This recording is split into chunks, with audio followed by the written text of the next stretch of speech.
Түбәнге Новгородта Волга буе федераль округының хәрби тарихи әмгыяте агзалары осрашты. Тарихчылар алдына 2026 елга куелган бурыстар турында һөйләшәбез бүген. Һаумыгыз, эфирда интервью, студияла Гөлсемә Эштанова. Программабыздың кунагы тарих фәннәре кандидаты, Өфе каласы музее директоры, Рәсәйнең хәрби тарихи әмгыятенең Башкортстан бүлекчәсе башкарма директоры Тимур Ильясов. Һаумыгыз. Шулай итеп, Новгородта үткән очрашу, Түбәнге Новгородта үткән очрашу турында был ниндидер эшкә йомгак яһау булгандыр инде 25 елга, 26 елга максаттар, шулаймы? Дөрес, безнең менә Волга буе федераль округында 14 бүлекчә бар. Ул һәрбер регионда, һәрбер республика, край, областьта урынлашкан бит инде һәм ошо кәңәшмәләр безнең урындагы бүлекчәләрдән рәисләре, башкарма дирекциялары йыелды һәм был кәңәшмәне Николай Павлович Овсиенко үткәрде. Ул безнең Рәсәйнең хәрби тарихи әмгыятенең председателенең урынбасары һәм шулай ук ул Рәсәй Федерациясының президентының гуманитар өлкәлә дәүләт сәясәте идаралыгының начальнигының урынбасары булып тора. Шуга был ысынлап та бик файдалы, бик фәһемле, менә шундай озын гына, озак кына утырдык, эшләнек. Һәрбер бүлекчәлә булган менә ошо 25 елда нинди үткәрелгән эш, нинди булган тәҗрибә, шуларды доклад менән рәисләр сыгыш яһанылар. Һәм ысынлап та безнең коллегалардан нинди менә удачный практика дип әйтәбез бит инде, менә тәҗрибә менән шулай итеп уртаклашу безнең өчен бик файдалы булды, бик кызыклы булды.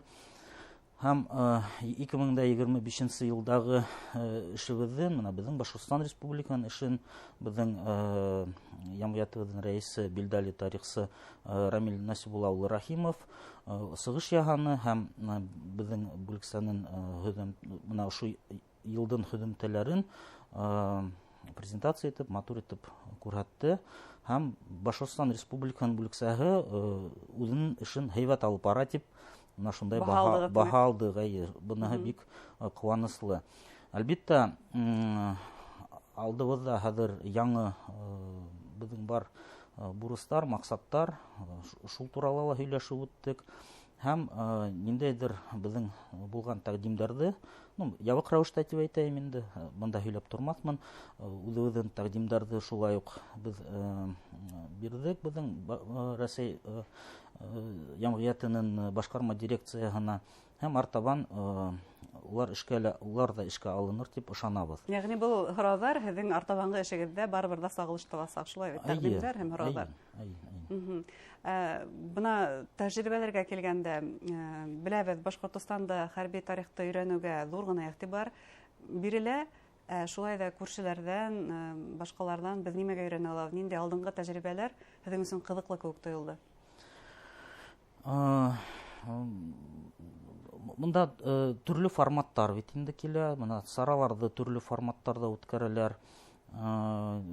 Ниндәйдер менә эзләнүләр үткәрәләр, шуга бында үзебезнең эшебезгә килгәндә инде менә әйтеп китергәрәк, безгә хәзер фәнни сараларда үткәреп торабыз бит инде, төрле фестивальләрдә үткәреп торабыз, тарихи реконструкция, эзәрмәннәр, поисковиктар дип әйтәбез бит инде, эшләрен алып бара.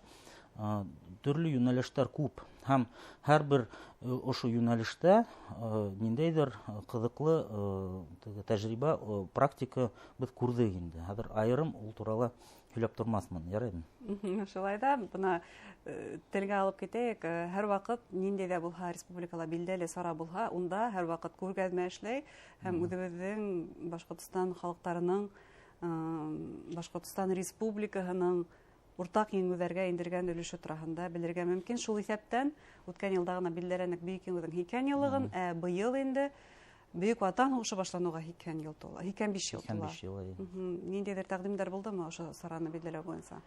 Ул турында без һөйләштек, чөнки ысынлап та безнең тарихыбызда, безнең әмгыятебез өчен бу бик мөһим даталар, бик фаҗигале вакыйгалар бит инде, шуга ул туралы онытмат өсөн тарихи хәтерде нисек хакларга, нисек популярлаштырырга дип әйтәйек инде. Һәм унда гына эш тормай бит инде. Безнең Ямгиятыбыздың ағзалары, улар шулай профессиональ тарихсылар бит инде, галимдар, музейщиктар да бар, китапханаларда эшләгән кешеләр бар. Мына гомумән тарих менән кызыккан кешеләр, туган якты өйрәнүчеләр бит инде. Һәм Бөек Ватан һугышы темасы буенча без шулай ук хәзер яңа тарихи сыгынактарды эзләп табабыз. Ул якта ла эш алып барыла.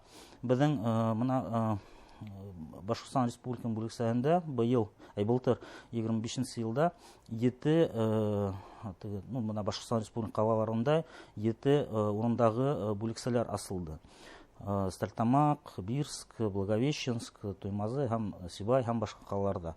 Салаватта һәм һәрбер урындагы бүлексә улар шулай ук ошо эште алып баралар. Без уларга ярдәм итәргә тырышабыз.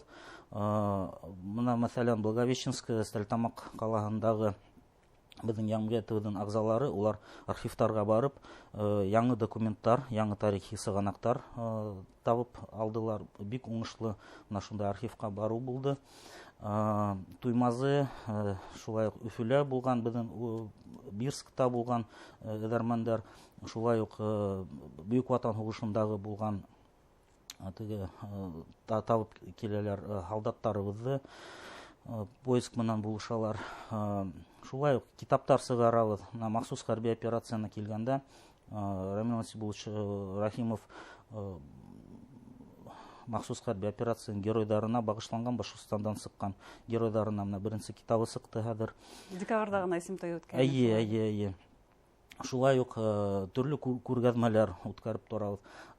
Безнең экспертларыбыз музейларда оештырылган хәрби тарих буенча ниндәйдер күргәзмәләр эшләһәк, шулай ук катнашып торалар, ярдәм күрсәтеп торалар. Һәм унан башка хәзер төрле районнарда, муниципалитеттарда шулай ук үзем эш башланды. Шул ук махсус хәрби операция буенча хәтердә хаклап калдырырга, ниндәйдер музейдар эшләргә бит инде, һәйкәлләр куярга зур эш бар. Һәм ошо эштә безнең Россия хәрби тарихи Ямгиятыбыздың ағзалары кулдан килгәнчә ярдәм күрсәтеп торалар. Ул беренчедән методик яктан, чөнки шул ук махсус хәрби операция турында һөйләгәндә без тарихи яктан ул 18-19 буатта булган ниндәй хәл һәм ничек менә башланып китүе сәбәбе нимәлә дөрес аныклап, асык кына тапшырырга тиешбез. Һәм ошо экспозициялар кыйын һораударга дөрес җаваплар бирергә тиеш. Һәм ошо менә юнәлештә шулай ук эшебезне алып барабыз. Үзегез дә күргәнегездер инде, менә быел армия мәдәнияте көндәре булганда Россия Республика хәрбидан музеенда махсус хәрби операция башланган яңа экспозиция асылды. Унан башка Өфө калаһының тарихи музеенда мобиль экспозиция махсус хәрби операцияның тарихи музеенның тарихының музее асылды бит инде. Һәм моны Совет мәйданында үткән сараларда күрдек. Әйе, бу безнең Ратмир Рафилович инициатива буенча дип әйтәм инде. Менә ошондай оештырылган проект. Һәм ул Совет мәйданында гына түгел, Өфөнең бүтән булган территорияда менә эшләгән дип әйтергә була. Чөнки без парктарда ла, төрле мәйданнарда, менә зур безнең сараларда ошо инфотрак эшен алып барды. 30 меңдән ашу яй осорында 32 меңгә якын кеше посетительләр булды дип шундай статистика хәзер бар. Ул бүгенге тарихыбыз шулай, бүген кисәге тарихыбыз. Әйе, бүгенге безнең тарихыбыз шуга.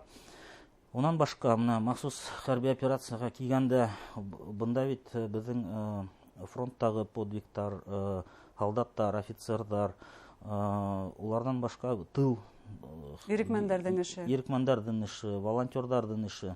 Без бүген моны беләбез.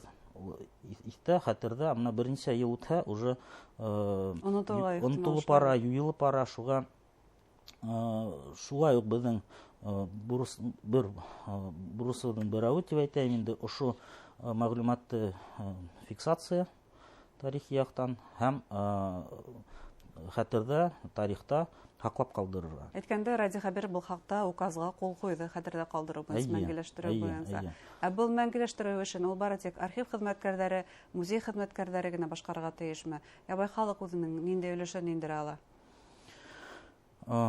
Шәхси әйберләр килтерә аламы музейларга?